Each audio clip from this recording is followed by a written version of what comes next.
রবিবার ৫ অক্টোবর ২০২৫ ২০ আশ্বিন ১৪৩২ ১২ রবিউ সানি ১৪৪৭ দৈনিক কালের কণ্ঠ পত্রিকার ৬ নম্বর পাতার উপসম্পাদকীয়।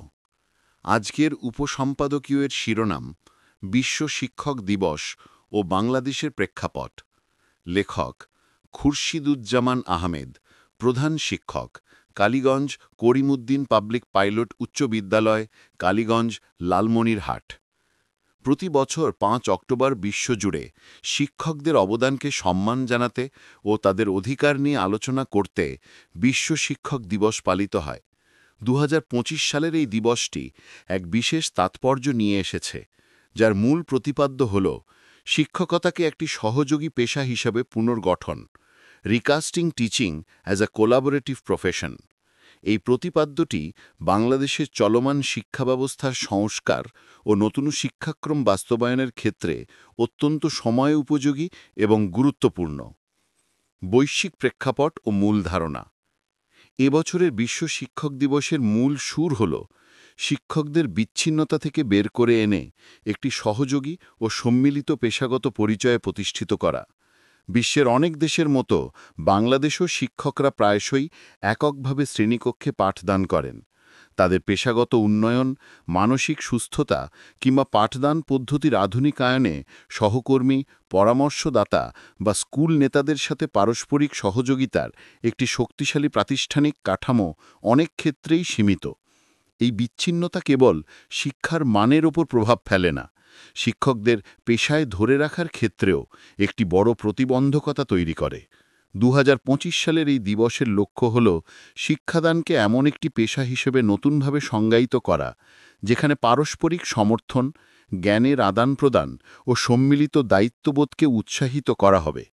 এর মাধ্যমে শিক্ষকদের পেশাগত দক্ষতা ও আত্মবিশ্বাস বাড়বে, যা সরাসরি শিক্ষণ প্রক্রিয়ায় ইতিবাচক প্রভাব ফেলবে। বাংলাদেশের শিক্ষা ব্যবস্থায় প্রতিপাদ্যটির প্রাসঙ্গিকতা। বাংলাদেশের জন্য ২০২৫ সালের বিশ্ব শিক্ষক দিবসের প্রতিপাদ্যটি বিশেষভাবে অর্থবহ।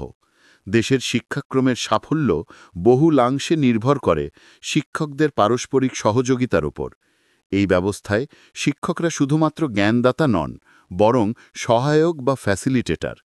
এখানে দলগত কাজ, প্রজেক্ট ভিত্তিক শিখন এবং ধারাবাহিক মূল্যায়নের মতো বিষয়গুলো অন্তর্ভুক্ত, যা সফলভাবে বাস্তবায়ন করতে শিক্ষকদের মধ্যে নিবিড় বোঝাপড়া এবং সহযোগিতা অপরিহার্য। দেশের শিক্ষাক্রমের অধীনে একজন শিক্ষককে বিজ্ঞান, গণিত, শিল্প ও সংস্কৃতি সহ বিভিন্ন বিষয়ের মধ্যে সমন্বয় করতে হচ্ছে।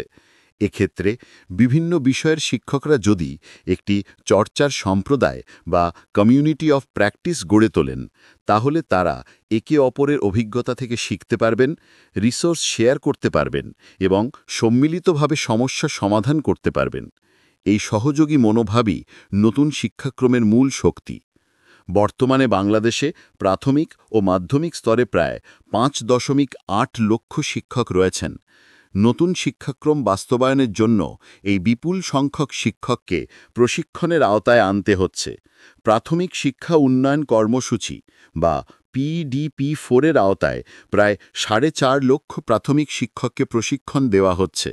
এছাড়া মাধ্যমিক স্তরেও ধাপে ধাপে সকল শিক্ষককে প্রশিক্ষিত করা হচ্ছে। এই প্রশিক্ষণগুলোর উদ্দেশ্য কেবল জ্ঞান বিতরণ নয়, বরং শিক্ষকদের মধ্যে সহযোগিতামূলক মানসিকতা তৈরি করা, যা নতুন শিক্ষাক্রমের সফল বাস্তবায়নের জন্য অপরিহার্য। চ্যালেঞ্জ ও উত্তরণের পথ। বাংলাদেশের শিক্ষকদের সহযোগী পেশাজীবী হিসেবে গড়ে তোলার পথে বেশ কিছু চ্যালেঞ্জ রয়েছে। এর মধ্যে অন্যতম হল কাঠামোগত বিচ্ছিন্নতা। অনেক স্কুলে শিক্ষকদের মধ্যে সহযোগিতার কোনো আনুষ্ঠানিক কাঠামো নেই, যার যার বিষয় নিয়েই ব্যস্ত থাকতে হয়। একটি গবেষণায় দেখা গেছে বাংলাদেশের ৬৭% শিক্ষক সহকর্মীদের সাথে নিয়মিত পেশাদারি আলোচনা করার সুযোগ পান না। ২. সময়ের অভাব। পাঠদান ও প্রশাসনিক কাজের চাপে শিক্ষকরা একে অপরের সাথে পেশাগত আলোচনার জন্য পর্যাপ্ত সময় পান না। মেন্টরশিপের অভাব। নতুন শিক্ষকরা অভিজ্ঞ শিক্ষকদের কাছ থেকে শেখার বা পরামর্শ পাওয়ার সুযোগ খুবই কম পান। বাংলাদেশে শিক্ষকদের পেশা ছেড়ে যাওয়ার হার 5.5%। এর অন্যতম কারণ হল প্রয়োজনীয় সমর্থন ও পরামর্শের অভাব। একটি কার্যকরী মেন্টরশিপ প্রোগ্রাম এই হার কমাতে সাহায্য করতে পারে। এই পরিস্থিতি থেকে উত্তরণের জন্য কিছু পদক্ষেপ নেওয়া অত্যন্ত জরুরি। প্রাতিষ্ঠানিক উদ্যোগ। স্কুল কর্তৃপক্ষ শিক্ষকদের জন্য সাপ্তাহিক বা মাসিক সমন্বয় সভার আয়োজন করতে পারে, যেখানে পাঠদান পদ্ধতি, শিক্ষার্থীদের অগ্রগতি ও চ্যালেঞ্জগুলো নিয়ে আলোচনা হবে। মেন্টরশিপ প্রোগ্রাম চালু। অভিজ্ঞ শিক্ষকদের মেন্টর হিসেবে নিযুক্ত করে নতুন শিক্ষকদের সহায়তার জন্য একটি প্রাতিষ্ঠানিক ব্যবস্থা গড়ে তোলা যেতে পারে। প্রযুক্তির ব্যবহার। অনলাইন প্ল্যাটফর্ম বা সামাজিক যোগাযোগ মাধ্যমে শিক্ষকরা নিজেদের মধ্যে নেটওয়ার্ক তৈরি করে জ্ঞান ও অভিজ্ঞতা বিনিময় করতে পারেন। সরকারি সহায়তা। শিক্ষক প্রশিক্ষণ কর্মসূচিতে সহযোগিতামূলক কর্মকাণ্ডকে আরও গুরুত্ব দেওয়া এবং উপজেলা পর্যায়ের শিক্ষকদের জন্য জ্ঞান বিনিময়ের প্ল্যাটফর্ম তৈরি করা যেতে পারে। বর্তমানে শিক্ষকদের জন্য বিভিন্ন সরকারি ও বেসরকারি প্রশিক্ষণ দেওয়া হলেও সেগুলোর ফলোআপ এবং শিক্ষকদের মধ্যে পারস্পরিক যোগাযোগ খুবই সীমিত। এই দিকটিতে নজর দেওয়া প্রয়োজন। এবছরের বিশ্ব শিক্ষক দিবসটি প্রথমবারের মতো প্যারিসে ইউনেস্কোর সদর দপ্তরে অনুষ্ঠিত হচ্ছে না। এর পরিবর্তে এটি ইথিওপিয়ার আদ্দিস আবাবায় আফ্রিকান ইউনিয়নের সদর দপ্তরে অনুষ্ঠিত হবে, যা pan African conference on teacher education বা পাকতেদের অংশ। এই স্থান নির্বাচনটি আফ্রিকার মহাদেশীয় শিক্ষা কৌশল বা সিইএসএ এবং আফ্রিকান এডুকেশন ডিসেম্বরের সাথে সম্পর্কিত, যা শিক্ষাকে টেকসই উন্নয়নের চালিকা শক্তি হিসাবে অগ্রাধিকার দেওয়ার একটি নতুন বৈশ্বিক ও মহাদেশীয় প্রতিশ্রুতিকে তুলে ধরবে। এখানে অনুষ্ঠিত হওয়া বিশ্ব শিক্ষক দিবসের মূল অনুষ্ঠানেও বিচ্ছিন্নতা থেকে সম্মিলিত শক্তিতে, সহযোগিতার দৃষ্টিতে শিক্ষকতা পেশার পুনর্ভাবনা শীর্ষক আলোচনা অনুষ্ঠিত হবে। এই বৈশ্বিক আলোচনা থেকে প্রাপ্ত জ্ঞান বাংলাদেশের শিক্ষানীতিতে অন্তর্ভুক্ত করা যেতে পারে। সবশেষে, শিক্ষকদের শুধু সম্মান জানালেই চলবে না, তাদের পেশাগত কাজের জন্য একটি সহায়ক ও সহযোগিতামূলক পরিবেশ তৈরি করাও যেমন সকলের দায়িত্ব, তেমনি রাষ্ট্রের দায়িত্ব শিক্ষকের আর্থিক ও সামাজিক নিরাপত্তা সুনিশ্চিত করা।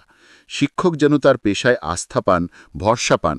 2025 সালের বিশ্ব শিক্ষক দিবসের প্রতিপাদ্যকে সামনে রেখে বাংলাদেশকে অবশ্যই শিক্ষকদের বিচ্ছিন্নতা দূর করে তাদের সম্মিলিত শক্তিতে রূপান্তরিত করার দিকে মনোনিবেশ করতে হবে। কারণ একদল সহযোগী ও অনুপ্রাণিত শিক্ষকই পারেন দেশের ভবিষ্যৎ প্রজন্মকে সঠিকভাবে গড়ে তুলতে। ধন্যবাদ।